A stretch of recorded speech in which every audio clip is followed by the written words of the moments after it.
はいどうも皆さんご機嫌いかがでしょうか。ゲームがあるからギリ生きてる山ちゃんと申します。今回は現在 Steam ストアで2023年リリース日の記載のある注目の期待作をピックアップしました。いやー今年も年末が目の前に迫ってきましたね。Steam ではオータムセールとウィンターセールが控えているので、今から何を買おうかとワクワクしている人も多いのではないでしょうか。ですがちょっと待ってください。なんとなく来年の新作をチェックしていたんですけども、期待の新作が多すぎてやばいです。特に年明け早々ですが、1月2月3月は新作ラッシュすぎて驚きです。その中でも2月の21日から月末まで毎日期待作の登場です。もし今回紹介する動画を見て気になる作品があるなら、来年の新作に向けて余力を残しておくという選択もありだと思います。今回もいつもながらにピックアップした作品があまりにも多すぎたので、ストアに日付が記載されていた作品のみを紹介します。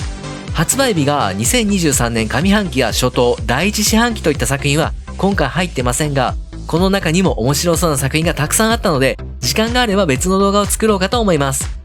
私のチャンネルでは今後発売予定の新作ゲームやセール情報を簡単にわかりやすく紹介しております。この動画が少しでもあなたのお役に立てたなら幸いです。高評価ボタンとチャンネル登録で応援お願いいたします。それでは早速見ていきましょう。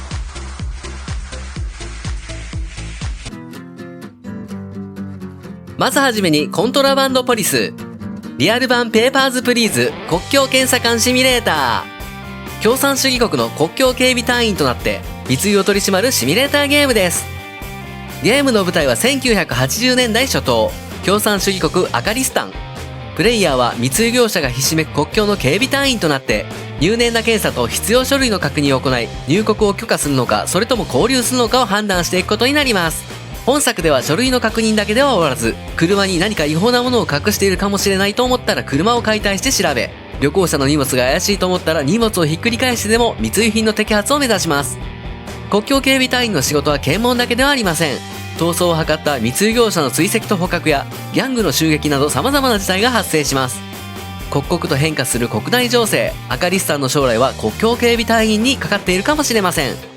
コントラバンドポリスは2023年1月リリース予定日本語未対応の作品です。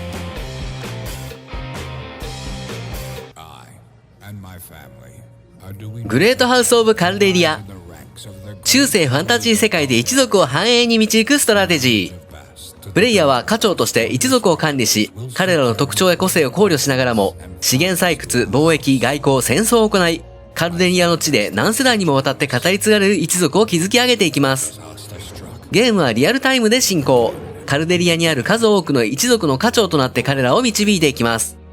本作では一族である家族が重要となり、隣国への親善大使、政略結婚など、彼らの行動は様々な外交関係に影響を与えることになるので、家族それぞれの特徴や個性を考慮しながら決断しなければなりません。グレートハウス・オブ・カルデリアは2023年1月リリース予定日本語未対応の作品です。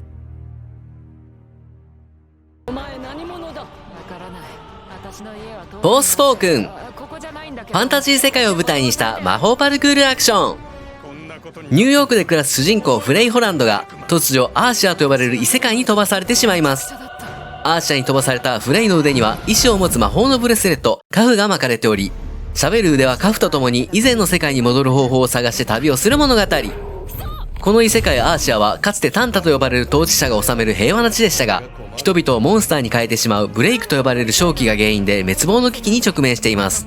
そんな中、異世界よりブレイクの影響を受けないフレイが現れたことにより、アーシアの未来が大きく変わっていくといった物語。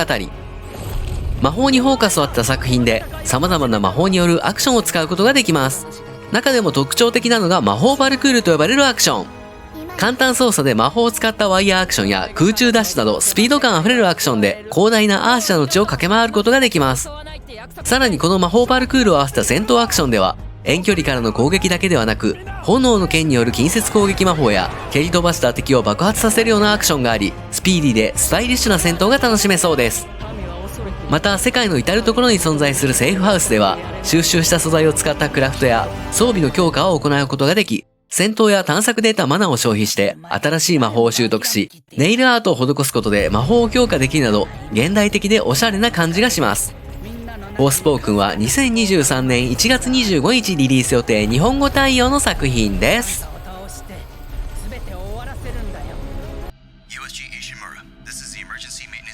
デッドスペース。2008年に発売された同名のリメイク作品。ゲームは巨大な宇宙船内で未知のクリーチャーと戦いを繰り広げていく三人称視点の SF ホラーアクション。物語は今から数百年後の26世紀。地球の天然資源を全て使い果たした人類は資源を求めて外宇宙へと進出していた。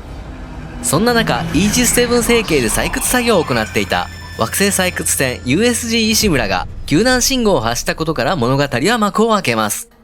USG 石村からの救難要請を受けたエンジニアである主人公アイザック・クラークを含む USG ケリオンの乗組員たちが原因調査に向かうが、そこに待ち受けていたのはおびただしい数の死体で満ち溢れた船内とネクロモーフと呼ばれる未知のクリーチャーだったという物語。本作も期待の SF ホラーザ・カリストプロトコルと同様に日本国内での発売が危ぶまれている作品です。Steam ストアページも現在アクセスできない状況となっています。デッドスペースは2023年1月27日リリース予定日本語対応の作品です。はい、1月はまだ軽いジャブ程度です。このリリース日のままいけば2月が一番危険です。注意してください。時間もお金も足りません。特に21日からは連日新作ラッシュです。それでは見ていきましょ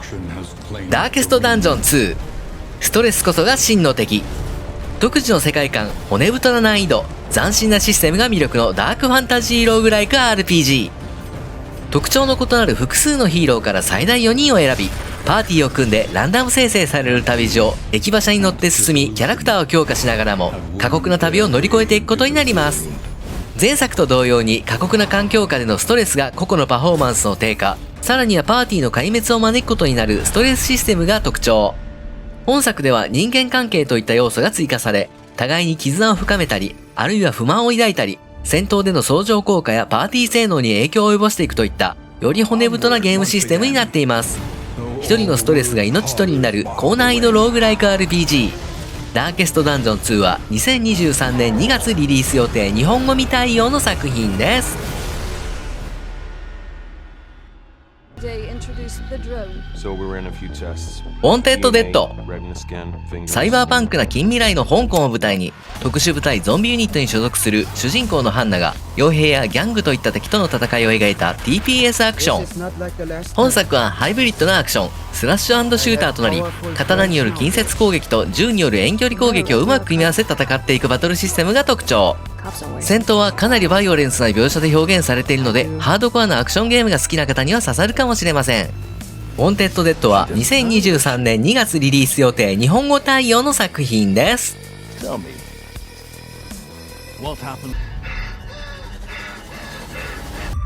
デリバー・アスマース。火星が舞台のアクションアドベンチャー。2019年にリリースされたデリバース・ザ・ムーンの続編タイトル。物語の舞台は前作で描かれた月からのエネルギーが途絶えた原因究明と復旧を目的としたフォルティナ計画から10年後が舞台。火星から謎の救難信号を受け、地球最年少の宇宙飛行士キャシー・ヨハンソンは仲間と共に宇宙船ゼファーに乗り込み、火星に向かうとともに謎の組織アウトワードに奪われたコロニー船アークを取り戻し、急激に悪化する地球環境を救うという決死のミッションに挑むことになります。ゲームは物語重視のアクションアドベンチャー。過酷な火星の大地でジャンプアクションや難解なパズル、無重力での浮遊アクションなど、火星で直面するあらゆる困難を乗り越えたどり着いた先には、プレイヤーを火星に導いた救難信号の真の目的が明らかになっていきます。デリバースマースは2023年2月3日リリース予定日本語対応の作品です。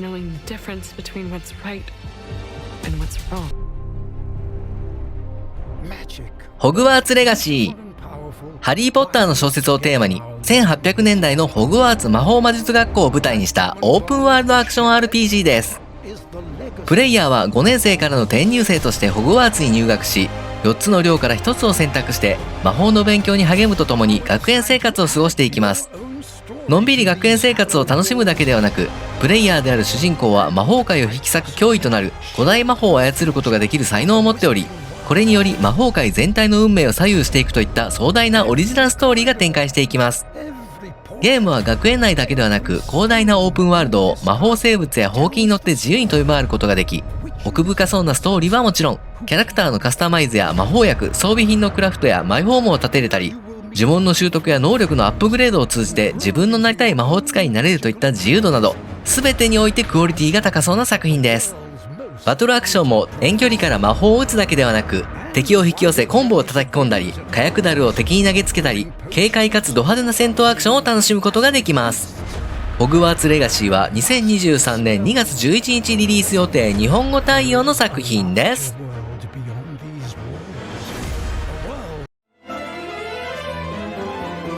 ガレリアの地下迷宮と魔女の旅団。未知なる地下迷宮に挑むダンジョン RPG。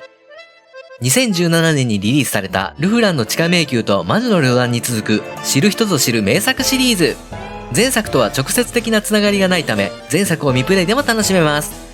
シリアスなゲームデザインが多い印象のダンジョン RPG ですが、本作はポップなデザインが特徴。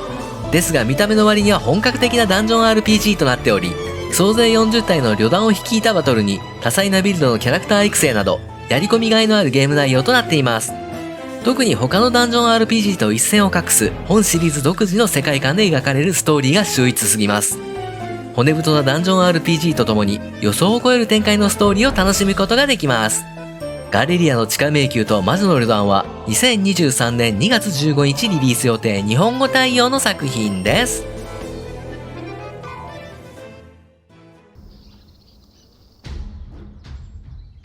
ワイルドハーツ。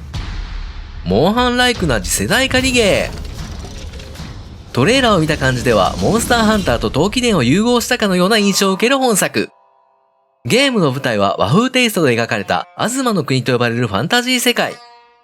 かつては多くの人々が暮らしていたが、自然との融合により独自の進化を遂げた獣たちによって、ほとんどが獣の領域に飲み込まれようとしている世界。そういった状況下の中、カラクリと呼ばれる古代技術を手にした主人公が、獣の脅威が迫る東の国にかつての暮らしを取り戻すため、一狩り一得といった物語です。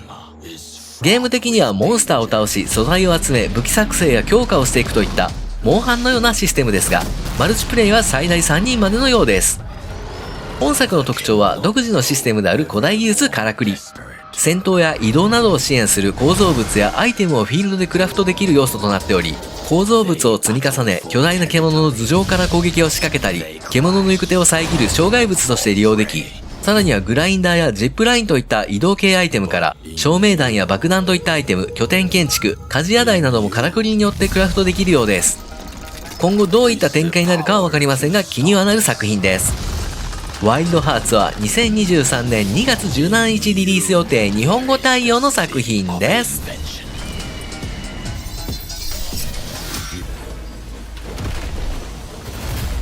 アトミックハート。架空のソビエトを舞台にしたアクション RPG。先日11月2日についにリリース日が2023年2月21日とアナウンスされ、期待の高まる本作。1950年代、第二次世界大戦時に最先端の技術を用いたロボット工学、ネットワーク技術などの巨大な科学の力によって発展を遂げた架空のソビエト連邦が本作の舞台。最先端テクノロジーによって自然豊かな完璧な都市、全自動化された日常生活。まさに人類にとって理想的な世界が目前まで迫っていました。しかし、そんな夢のような世界の裏で、秘密裏に行われていた実験により凶悪なミュータントが出現。プレイヤーは政府の命令により無線が途絶えてしまった秘密の実験施設で何が起きたかを調査するために派遣されたエージェント P3 となって、人間を襲うロボットや凶悪なミュータントがはびこる秘密の実験施設へ潜入し、理想郷の裏に隠された陰謀に迫っていくことになる物語。ゲームは一人称視点で展開。ナイフや斧といった近接武器からハンドガン、アサルトライフル、さらには未来的なレールガンといった遠距離武器など、様々な武器を使い戦っていくことになるようです。また左手に装着したコンバットグローブでは、敵を空中に持ち上げたり凍結、連撃といった特殊な能力を使うことも可能。レトロフューチャーな架空のソビエトを舞台に繰り広げられる一人称視点のアクション RPG。アトミックハートは2023年2月21日リリース予定日本語対応の作品です。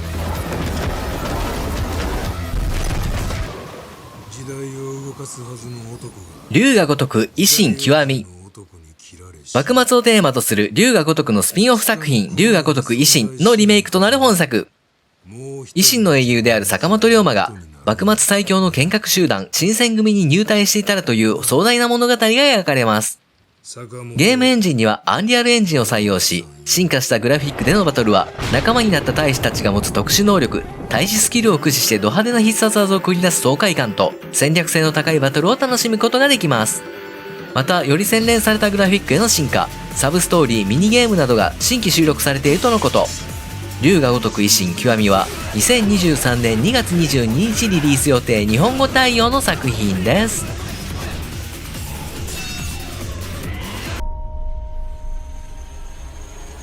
サンズ・オブ・ザ・フォレスト。2018年に正式リリースされたザ・フォレストの続編タイトル。ゲームは一人称視点のサバイバルホラー。拠点建築の自由度やクラフトサバイバル要素が特徴の作品です。クラフトサバイバル系のゲームには珍しくストーリーのある作品となっており、サバイバルゲームとしてもストーリーを追ってもしっかり楽しめる作品になっています。前作では行方不明になった息子を探して食人族がいる島中を探索するといった物語でしたが、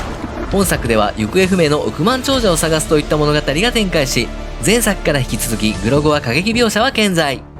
新要素としては季節の移り変わりが導入され、春と夏には川から鮭を掴み取ることができたりと、季節によっては採取できる資源は変わり、冬になれば食べ物は不足するといった季節ごとに異なる生存戦略を考える必要もあるみたいです。また本作はシングルプレイ及び最大4人での協力プレイにも対応とのこと。サンズ・オブ・ザ・フォレストは2023年2月23日リリース予定日本語対応の作品です。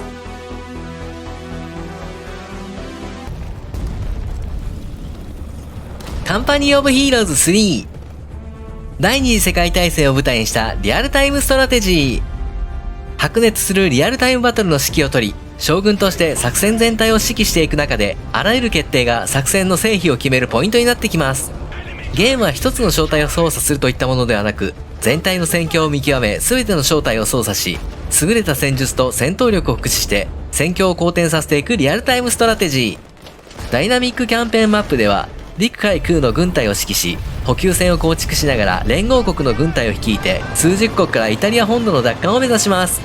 そこでの選択は戦闘だけではなく、ストーリー自体にも影響を与えていくことになるとのこと。カンパニー・オブ・ヒーローズ3は2023年2月23日リリース予定日本語未対応の作品です。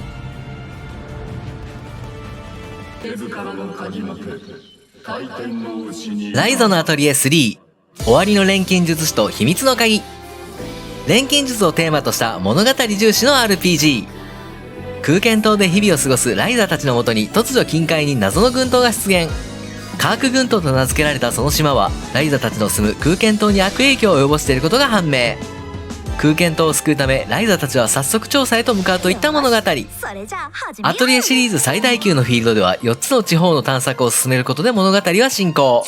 それぞれの地方は様々な特色でデザインされており、美しく彩られた景観を通しての冒険を楽しむことができます。また前作までに登場したキャラクターたちとの再会や物語の鍵を担う新たな人物も登場するとのことです。ライザのアトリエ3終わりの錬金術師と秘密の鍵は2023年2月24日リリース予定日本語対応の作品です。鍵が反応した。オクトパストラベラー2。2018年に発売され、全世界出荷本数ダウンロードが300万本を突破したオクトパストラベラーのシリーズ完全新作。今回の発売はスイッチだけではなく、我らが Steam をはじめ色々なプラットフォームで遊ぶことができます。ドット絵に 3DCG による光源やエフェクトを加え、懐かしくも新しさを感じさせる HD2D グラフィックは 2D でありながらも最新技術で表現された美しさが本作の特徴。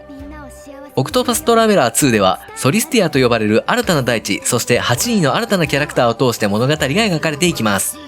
8人の主人公はそれぞれの使命や願いを果たすために世界各地を旅する中で、仲間たちとの物語が交差して新たな物語が生まれたり、主人公ごとにバトルの切り札を持っていたりと、新要素がかなり追加されているとのことです。オクトパストラベラー2は2023年2月25日リリース予定日本語対応の作品です。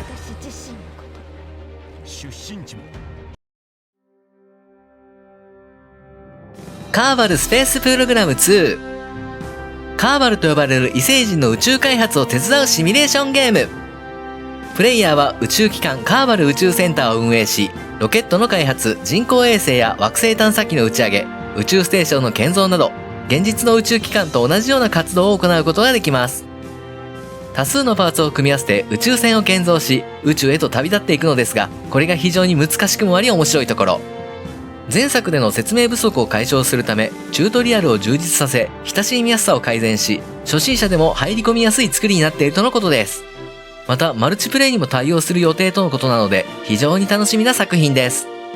カーバルスペースプログラム2は、2023年2月25日リリース予定日本語対応の作品です。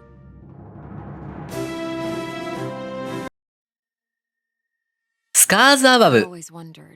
未知の世界が舞台なアクションシューター。突如地球の軌道上に出現した謎の巨大構造物。人類はそれをメタヘドロンと呼び、世界中を驚愕させました。人類は科学者とエンジニアで編成されたチーム、スカーをメタヘドロンの調査へと派遣するが、調査は計画通りには進まず、構造物に接触したチームの隊員たちは謎の惑星に転移させられてしまうといった物語。プレイヤーはスカーに参加したメンバー、宇宙飛行士であり科学者でもあるケイト・ワードとなって、生き残るために未知の世界を探索しながらも、他のメンバーを探し、この出来事の真相に迫っていくことになります。ゲームは三人称視点で展開。惑星に存在する異形のエイリアンとのナイフによる近接攻撃や、プラズマライフルのような遠距離武器を使っての戦闘を繰り広げ、ダッシュや回避などで消費していくスタミナ管理も重要。また、科学者であるケイトは、その科学的知識を使って、アーティファクトや生物を分析することが可能。知識を増やしていくことでアイテムやガジェットの作成の他に敵のエイリアンの弱点などを知ることができ、惑星探索や戦いを有利に進めることもできます。未知の惑星を探索していく DPS アクションシューター。スカーズアバブは2023年2月28日リリース予定日本語対応の作品です。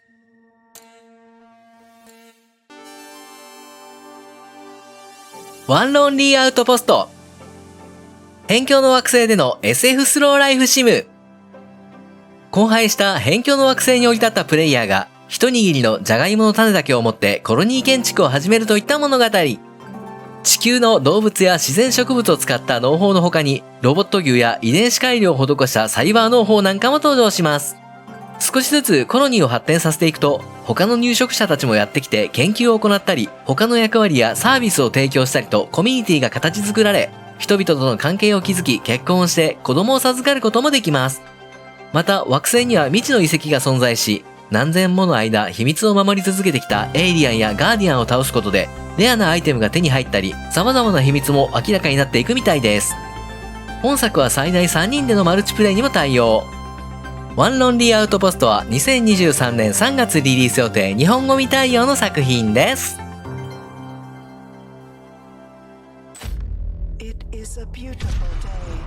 システムショック。宇宙ステーションを舞台とした SF アクションアドベンチャー。1994年にリリースされた同名のシステムショックのリメイク作品です。2072年の廃墟と化した宇宙ステーションを舞台に、プレイヤーはコールドスリープから目覚めたハッカーとなって、狂気の AI ショーダンが支配する宇宙ステーションで生き残りをかけ死闘を繰り広げることになります。自我を持ち暴走した AI ショーダン。乗組員をサイボーグに改造し、ミュータントに変異させ、宇宙ステーションを支配し、さらには地球の支配も企んでいました。プレイヤーは人類の破滅を阻止するため、地獄と化した宇宙ステーションの深部を目指して進んでいくことになる物語。ゲームはレトロフューチャーなデザインと現代テクノロジーを組み合わせたアートスタイルで展開。一人称視点で没入感のある激しい戦闘やハッキングを駆使して差し迫った運命から地球を救いましょう。システムショックは2023年3月リリース予定日本語対応の作品です。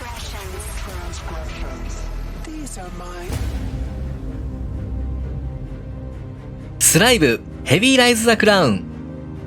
中世風ファンタジー世界を舞台にしたシティビルダー。ゲームはリアルタイムストラテジーの要素を盛り込んだ都市建設ゲーム。プレイヤーは国を統治する国王となって資源を確保し土地を整備し、外敵からの脅威に備え守りを固めながらも国を発展させていきます。王国の運命はプレイヤーの選択によって大きく左右されていくことになり、先制的な統治による非常な暴君となるのか、博愛主義で慈悲深い支配者となるかはプレイヤー次第。また本作では最大4人でのマルチプレイに対応し、PVP や協力プレイを楽しめるようです。スライブヘビーライズ・ザ・クラウンは2023年3月リリース予定日本語対応の作品です。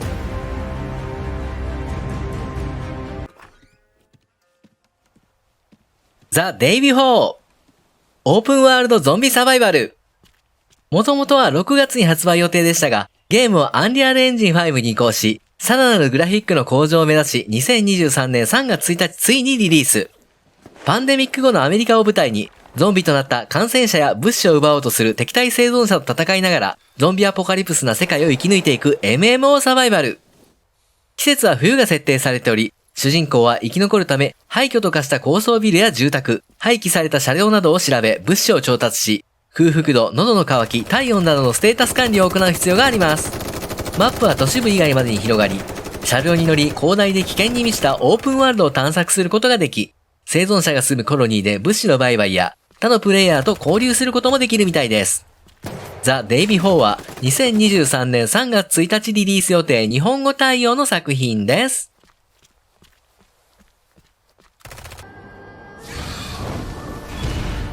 ウォーロン、フォールウンダイナスティ。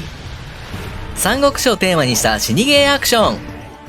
プレイヤーは名もなき義勇兵となり、中国武術を駆使した華麗な剣撃アクションを用いて、超人的な武将や妖魔はびこる三国乱世に立ち向かうといった三国志とダークファンタジーが融合した世界観でストーリーが語られていくようです。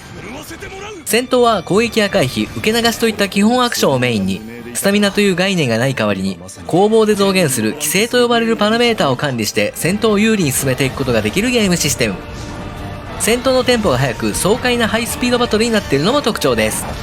三国乱世に登場した武将たちがどういった形で関わってくるのか、敵なのか味方なのかも気になるところ。ウォーロン・ホールウンダイナスティは2023年3月3日リリース予定日本語対応の作品です。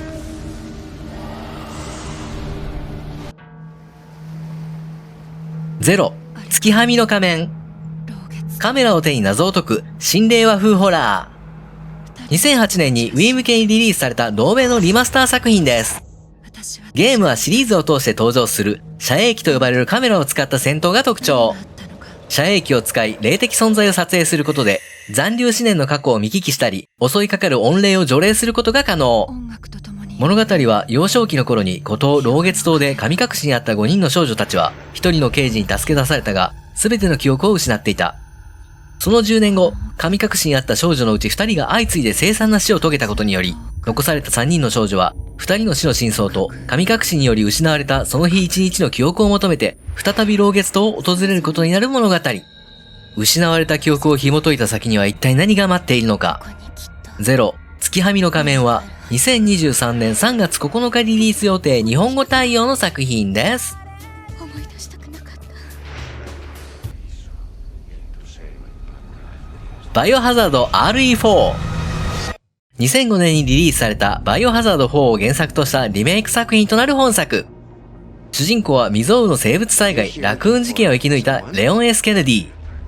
事件から6年が経ち、レオンはその能力を買われ大統領直属のエージェントとなっていた。そんなある日、大統領令嬢が誘拐される事件が発生し、レオンは彼女の消息を追ってヨーロッパの乾村へと向かったが、そこで目にしたのは狂気に取り憑かれた村人たちだったという物語。原作となるバイオハザード4の特徴を生かしつつ、直感的な操作と最新グラフィックを用いて、再構成されたストーリーによって蘇る最新のサバイバルホラー体験を楽しめます。バイオハザード RE4 は2023年3月24日リリース予定日本語対応の作品です。はい、今回は Steam Store で2023年のリリース日の記載のある注目の期待作をピックアップしました。気になる作品はあったでしょうか？おそらくこの先今回紹介した作品以外にも色々な作品が突如としてリリース日が決定することが Steam ではよくあります。注目している新作情報は日頃からチェックしたりフォローしたりして見逃さないようにしましょうね。私のチャンネルでは今後発売予定の新作ゲームやセール情報を簡単にわかりやすく紹介しております。この動画が少しでもあなたのお役に立てたなら幸いです。高評価ボタンとチャンネル登録で応援お願いいたします。本日もご視聴ありがとうございました。皆様明日も良い一日でありますように次の動画でお会いしましょう。さようなら。バイバイ。